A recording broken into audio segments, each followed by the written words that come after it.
Hello friends, मैं विनय निर्भीक।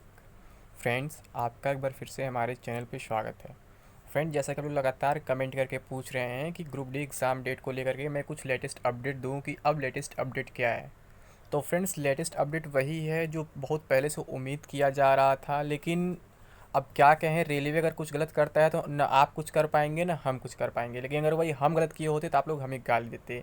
मैं रेलवे के प्रेस कॉन्फ्रेंस और मीडिया इंटरेक्शन के ही वजह से बोल रहा था कि जब बोला है रेलवे ने तो एग्ज़ाम करा देगा अप्रैल में, जैसे कि एनटीपीसी कराया था बोल करके। बट यहाँ पे सिचुएशन कुछ और है फ्रेंड्स, रियलिटी कुछ और है इसके पीछे। अभी तक क्या है, रेलवे ने सेंटर ही बुक नहीं किया ग्रुप डी एग्ज़ाम के लिए। अब बस आप यही समझ लीजिए, यानी कि रेलवे फिर से पटरी से उतर चुका है। इसलिए अब कोई मीडिया इंटरेक्शन आपको देखने को नहीं मिल रहा है इन भर्तियों पे। और जब मीडिया इंटरेक्शन हो रहा था तो लगातार हो रहा था, क्योंकि उस टाइम थोड़ा काम हुआ था।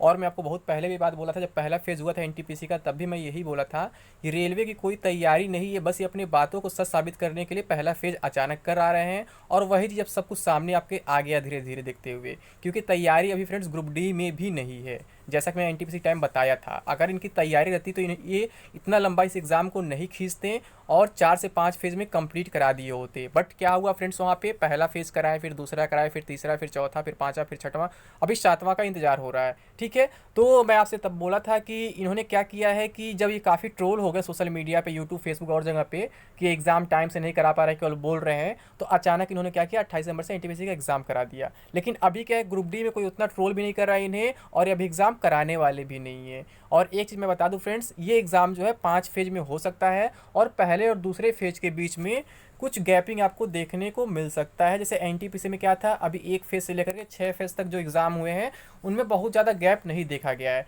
केवल 7वें फेज का इंतज़ार किया जा रहा है। और 7वें फेज का भी कोई उम्मीद नहीं दिख रहा है कि अभी एग्ज़ाम हो पाएगा। मैंने इसके बारे में बता ही दिया है ऑलरेडी फ्रेंड्स कि मान लीजिए छठा फेज आपका 8 तारीख को ओवर हो जा रहा है, अगर इन 9-10 एग्ज़ाम कराना होता तो अब तक ये 7वें फेज का नोटिस दे दिए होते और लिंक भी दे दिए होते, बट अभी तक नहीं दिए हैं। और छठे फेज के ही नोटिस में लिखा हुआ था साफ साफ कि अभी शेड्यूल नहीं किया गया है रिमेनिंग कैंडिडेट्स का, जब शेड्यूल किया जाएगा तो अलग से बता दिया जाएगा। जबकि इससे पहले नोटिस में क्या लिखा हुआ होता था कि रिमेनिंग कैंडिडेट्स का क्या किया जाएगा, सब्सिक्वेंट फेज या फिर फेजेज में एग्जाम कराया जाएगा। बट इस बार जो छठे फेज का नोटिस आया था उसमें ऐसा कुछ नहीं लिखा था, उसमें डायरेक्ट लिखा था कि अभी शेड्यूल नहीं किया गया है और जब शेड्यूल किया जाएगा तो आपको इन्फॉर्म किया जाएगा। यानी इससे साफ पता चलता है कि 7वें फेज की भी कोई तैयारी नहीं है रेलवे की तरफ से। तो आप ग्रुप डी की क्या उम्मीद कर सकते हैं, आप खुद बताइए, खुद सोचिए। अगर यही मैं बोलता और बोल के चेंज हो जाता तो फिर आप लोग मुझे गाली देते, बट रेलवे कर रहा है तो आप लोग कुछ नहीं कर पाएंगे फ्रेंड्स। ठीक है, तो आप खुद सोचिए कि ये रेलवे क्या कर रहा है।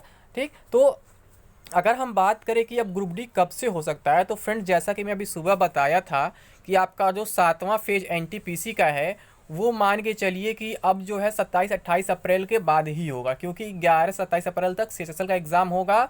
और शायद सीएसएसएल के लिए एसएससी ने सारे सेंटर्स को बुक कर लिए पहले ही, और रेलवे ने ध्यान नहीं दिया और पहले से कोई बुकिंग नहीं किया, इस वजह से रेलवे को सेंटर नहीं मिल पाए। या फिर दूसरा रीज़न ये हो सकता है कि कोरोना हो, या फिर बंगाल वगैरह चुनाव वगैरह, कुछ भी रीज़न हो सकता है। बट कहीं से भी उम्मीद नहीं दिख रहा कि 7वां फेज अब इस महीने हो पाएगा, यानी कि 27-28 अप्रैल के बाद या फिर मई में ही 7वां फेज हो पाएगा। अब जितने भी कैंडिडेट्स बचे, साथ 6 लाख कैंडिडेट बचे हुए हैं, तो उसका एग्ज़ाम लगभग लगता है कि 7 या 8 मई तक ओवर हो जाएगा। ठीक है, यानी कि कहा जाए तो एनटीपीसी का एग्ज़ाम पूरी तरीके से ओवर हो चुका है। लेकिन आपको मालूम होगा जब एग्ज़ाम शुरू हुआ था तो उससे पहले बोला गया था, शुरू होने से पहले ही, कि हम स्पेशल ट्रेन चलाएंगे, बट कहीं कोई ट्रेन नहीं चलाया गया। ठीक है, लेकिन अब छठे फेज से पहले क्या हुआ, कुछ ट्रेन चलाई गई है बिहार से दिल्ली के लिए। अब उसके बाद भी कुछ नई ट्रेनें चलाई जा रही हैं। ठीक है, अब आपको देख के ये आश्चर्य होगा कि जब पूरा एग्ज़ाम होना था तब तो इन्होंने कोई ट्रेन चलाया नहीं। अब जब एग्ज़ाम लगभग ओवर होने को है तब ये नई नई ट्रेन स्टार्ट कर रहे हैं। अभी देखिए आज ही का ट्वीट है पीयूष गोयल जी का, देखिए यहाँ पे इन्होंने क्या लिखा है, यात्रियों के लिए परिवहन सुविधाओं में बढ़ोतरी करते हुए रेलवे 5 अप्रैल से 71 अनारक्षित ट्रेन सेवाएं आरंभ करने जा रहा है। यह ट्रेनें यात्रियों के सुरक्षित और आरामदायक सफर को सुनिश्चित करेंगी।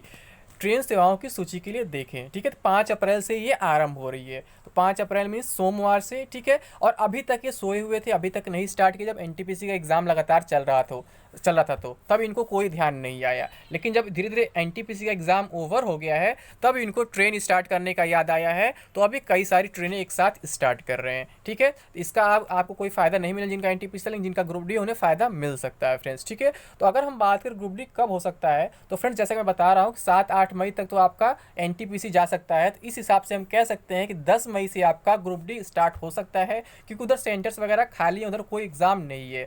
10 से लेकर के 27-28 मई तक ये लोग फर्स्ट फेज करा सकते हैं। फिर इन्हें 7-8 दिन का गैप रखना पड़ेगा, क्योंकि 29 मई से लेकर के 7 जून तक एसएससी सीजीएल का एग्जाम है। जब इन्होंने पहले सेंटर बुक नहीं किया है तो फिर उस बीच इन्हें सेंटर मिल नहीं पाएगा, यानी कि वहां भी इन्हें ब्रेक लेना पड़ेगा पहले फेज के बाद। फिर इसके बाद ये आसानी से दूसरा, तीसरा, चौथा, पांचवा फेज करा सकते हैं, और अगर छठा फेज बचता है तो वो भी करा सकते हैं। क्योंकि आपको मालूम है इनका डेटा पहले से फीड है नहीं, पहले से कोई तैयारी है नहीं, जो भी काम करा रहे हैं अचानक करा रहे हैं। ठीक है, आपको मालूम होगा, चाहे रेलवे करे, टीसीएस कोई भी ऑर्डर तो रेलवे ही देता है।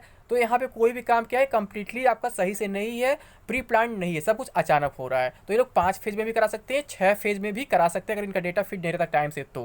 लेकिन एग्जाम जो है फ्रेंड्स अब ये 10 मई के आसपास ही स्टार्ट हो सकता है, उससे पहले कोई चांस नहीं दिख रहा है। तो उम्मीद करता हूँ आप लोग को आपका जो इन्फॉर्मेशन चाहिए था, आपके मन में जो डाउट था वो क्लियर हो गया होगा और आपको इन्फॉर्मेशन मिल गया होगा फ्रेंड्स। तो अभी के लिए बस इतना ही फ्रेंड्स, थैंक यू, जय हिंद, जय भारत।